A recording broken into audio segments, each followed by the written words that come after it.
ಎಲ್ರಿಗೂ ನಮಸ್ಕಾರ. ಇವತ್ತು ಮಧ್ಯಾಹ್ನ ಊಟಕ್ಕೆ ಬೀಟ್ರೋಟ್ ಇತ್ತು. ಸೊ ಬೀಟ್ರೋಟ್ ಪಲ್ಯ ಮಾಡಿಕೊಂಡು ಚಪಾತಿ ಮಾಡ್ಕೊಳ್ಳೋಣ ಚೆನ್ನಾಗಿರುತ್ತೆ ಅಂತ ಹೇಳ್ಬಿಟ್ಟು ಈ ಬೀಟ್ರೋಟ್ ಪಲ್ಯನ ಎರಡು ಮೂರು ಥರ ಮಾಡ್ಬೋದು.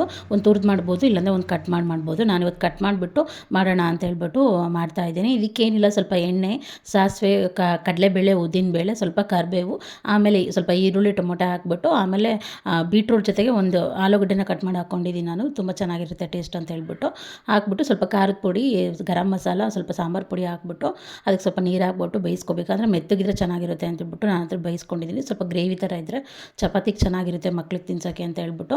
ಅದ್ರ ಜೊತೆ ಸ್ವಲ್ಪ ಸೌತೆಕಾಯಿ ಮತ್ತು ಚಟ್ನಿ ಪುಡಿ ಇದ್ದರೆ ಒಂದು ಕಂಪ್ಲೀಟ್ ಮೀಲ್ ಅಂತ ಅನಿಸುತ್ತೆ. ಆಮೇಲೆ ಒಂದು ಕೊರಿಯರ್ ಬಂದಿತ್ತು, ಕೊರಿಯರ್ ಅನ್ಬಾಕ್ಸ್ ಮಾಡಿದೆ.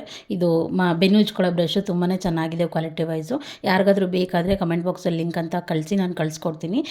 ಈ ಥರ ವೀಡಿಯೋಸ್ಗೋಸ್ಕರ ನನ್ನ ಚಾನಲ್ನ ಸಬ್ಸ್ಕ್ರೈಬ್ ಮಾಡೋದನ್ನ ಮರಿಬೇಡಿ. ಇನ್ನೊಂದು ಮಿನಿ ವ್ಲಾಗ್ ಜೊತೆ ಸಿಗ್ತೀನಿ. ಅಲ್ಲಿವರೆಗೂ ಬಾಯ್, ಟೇಕ್ ಕೇರ್, ಎಲ್ಲರೂ ಆರೋಗ್ಯವಾಗಿರಿ.